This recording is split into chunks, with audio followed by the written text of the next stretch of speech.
since you have, a more of a jazz and blues background, how would you describe your sound? Is it something different? Is it pop?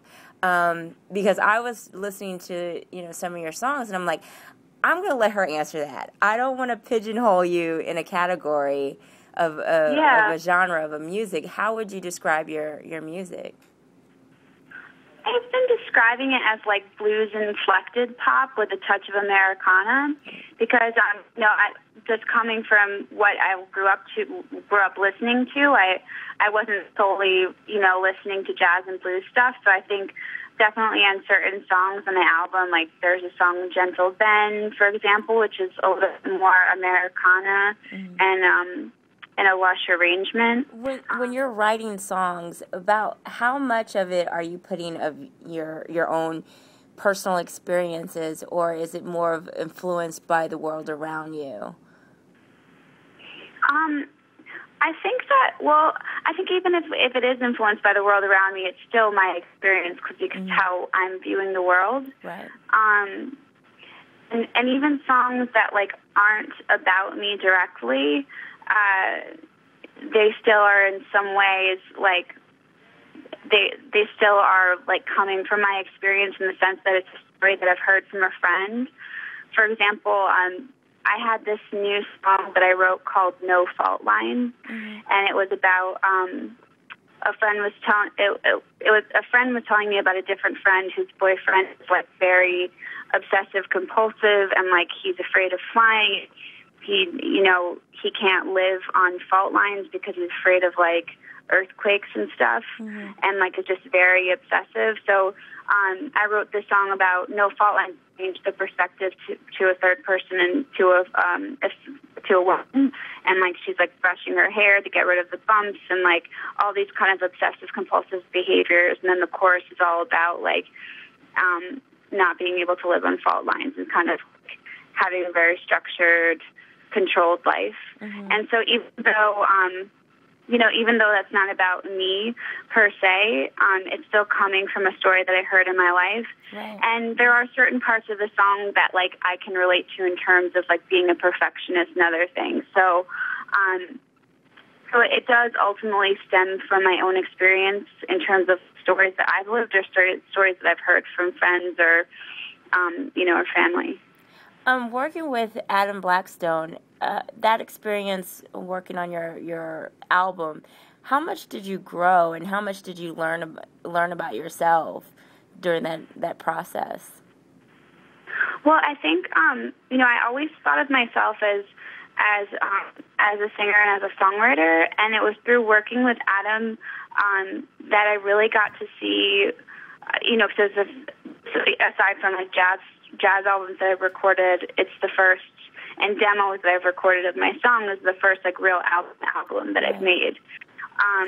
And so I really just got to see the process of really how much work goes into making an album, and also the main job of a producer is helping to make the arrangements. Like, I've written a song on guitar or piano. I write the song and melody, but that's only like one part, like the guitar accompaniment. And the producer is the person who's coming in and is imagining what like the outfit you could wear. Like, should there be strings? Should there be this? Should there be that? And like, I'm a music major, and so I did have a little bit of experience with arranging. But, the music major at Columbia is more like classical stuff.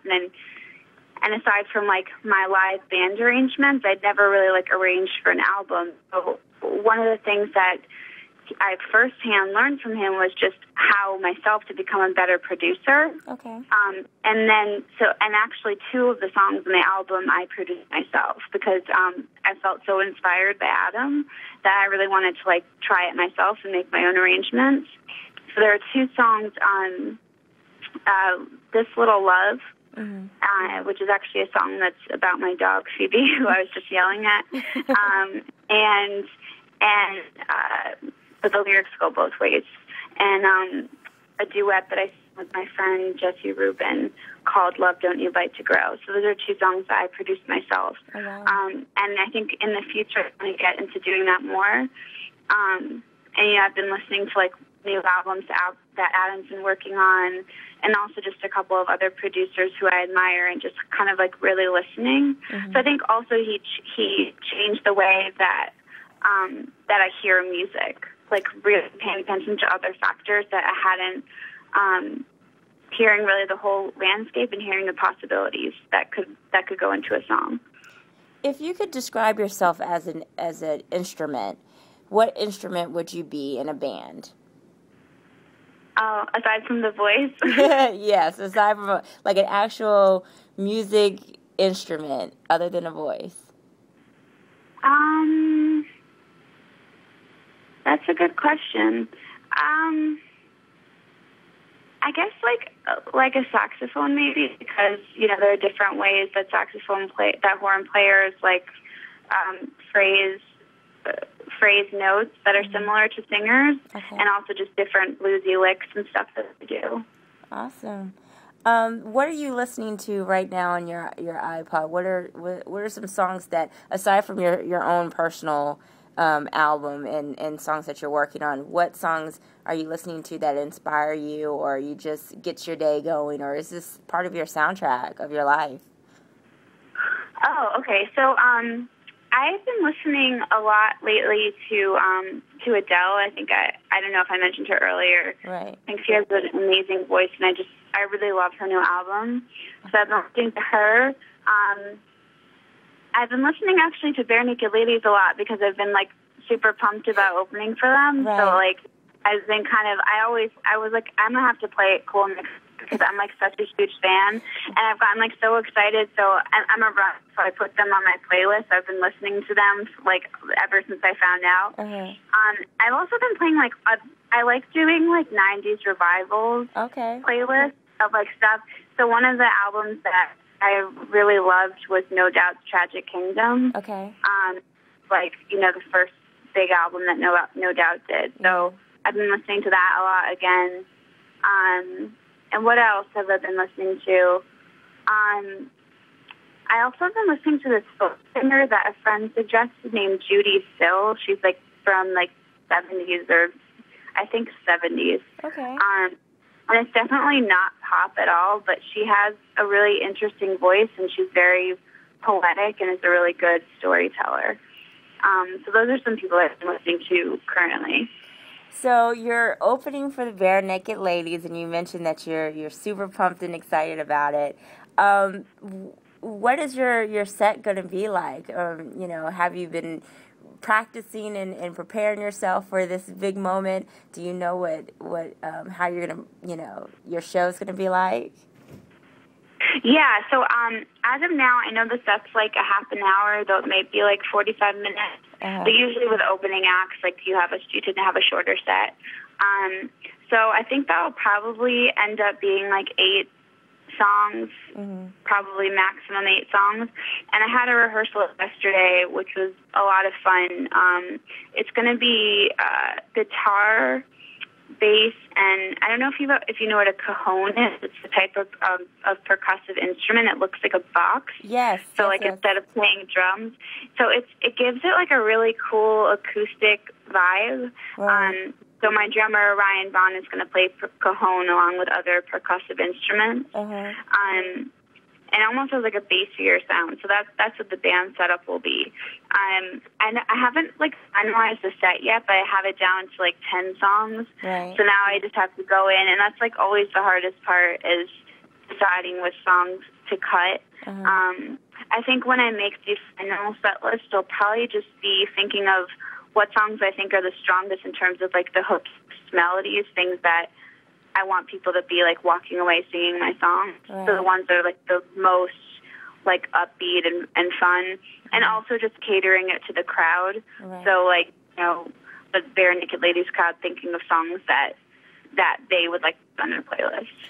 Is there going to be, or do you have something that you do before a show to kind of cool the nerves, or just to get you excited, or is there some kind of any kind of, I know in sports, a lot of sports players say, I do this before every game to get myself, I don't want to jinx myself. Do you have some kind of, superstition or anything that helps you prepare before a show? I don't have any, like, I just like being organized because I think the only thing that, like, gets me nervous is, like, not having a plan and or not having, like, a backup plan. Mm-hmm. So, like, the first thing the first thing I usually do is just, like, I like running. It just, like, it clears my mind and the endorphins, like, get me going. Mm-hmm. So I don't know if I'll have time to do that next week, but if I do, I will. Mm-hmm. And then other than that, it's just, like, kind of putting all my ducks in a row and, like, preparing for, like, what if I don't get to sound check, or, like, what if I only end up having, like, 25 minutes instead of 30, like, which songs should I cut? Right. So that way, like, just having a plan and, like, looking, just, like, having everything go as smoothly as possible. So probably my relaxing thing will just be, like, setting that all up and then eating, like, a good meal beforehand. Mm-hmm. And then hopefully, well, it's right by the water, so maybe just, like, taking a walk on the beach or something. Nice. Because the venue is at Humphreys, which is kind of like Jones Beach. Okay. So I could probably just take a stroll up and down the beach and just think about how fun it's going to be. What are 2 things that you would love for the crowd to walk away from, your opening act set? 2 things that you want them to, know about you and about your music. They'll end up knowing a lot about me. I tell a lot of, like, stories. That's kind of how my performance style is. I like to kind of invite people in a little bit on my life, joke around a lot, and tell some funny stories. So I guess kind of just one thing I want them to do is just know me better, and just to pique their interest. And of course, as a performer, always leaving them wanting more. Mm-hmm. And then the second thing that I mentioned before is just if they can walk out, like, singing my songs, or, like, a week from now have this song in their head and be like, what is that? And then be like, oh, that's that girl that I saw last week open for Naked Ladies. What was her name again? Mm. And then, like, look me up. That would probably be the 2 things that I want to happen.